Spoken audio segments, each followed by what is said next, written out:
बहुत समय पहले हिमालय की तलहटी में बसा एक राज्य था जिसका नाम था शौर्यगढ़। यह राज्य अपनी प्राकृतिक सुंदरता, उपजाऊ भूमि और खुशहाल प्रजा के लिए जाना जाता था।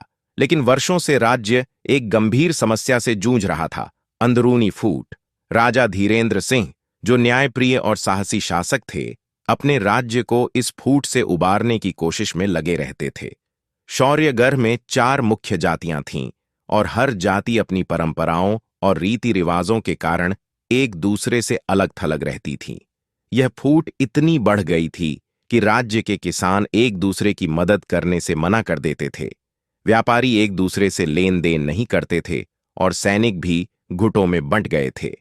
इस कारण राज्य की ताकत कमजोर हो रही थी और पड़ोसी राज्य दुर्गमपुर ने शौर्यगढ़ पर हमला करने की योजना बना ली।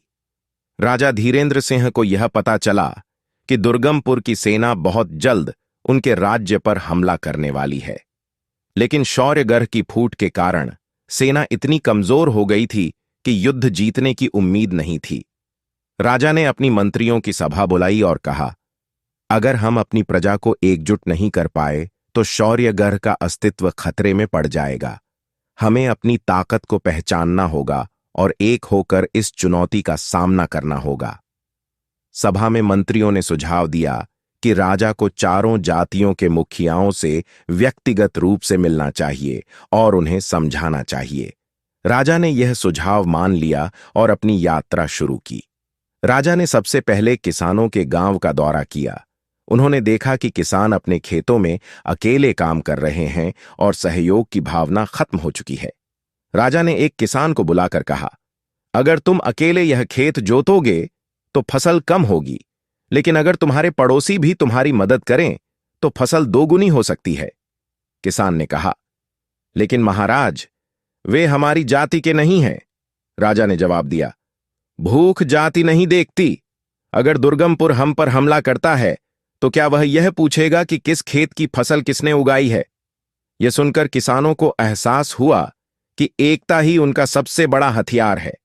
इसके बाद राजा व्यापारी समुदाय के पास गए। वहां उन्होंने देखा कि व्यापार ठप पड़ा है क्योंकि व्यापारी एक दूसरे से प्रतिस्पर्धा में जुटे हैं। राजा ने कहा, अगर शौर्यगढ़ हार गया तो यह बाजार और आपकी दुकानें दुर्गमपुर के कब्जे में होंगी, तब क्या आप अपने सामान को बचा पाएंगे?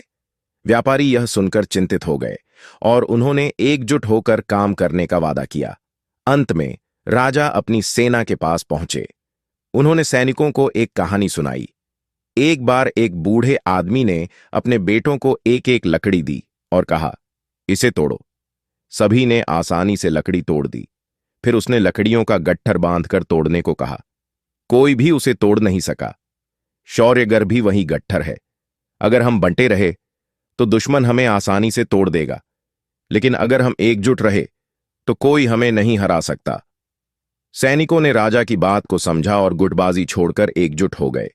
दुर्गमपुर की सेना ने हमला किया, लेकिन इस बार शौर्यगढ़ के लोग एक साथ खड़े थे। किसान, व्यापारी और सैनिक सबने मिलकर दुश्मन का सामना किया। उनकी एकता और साहस ने दुर्गमपुर की विशाल सेना को हरा दिया।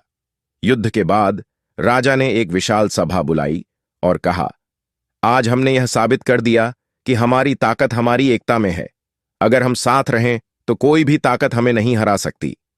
इसके बाद शौर्यगढ़ में जातियों के बीच का भेदभाव खत्म हो गया। लोग एक दूसरे की मदद करने लगे और राज्य फिर से खुशहाल हो गया।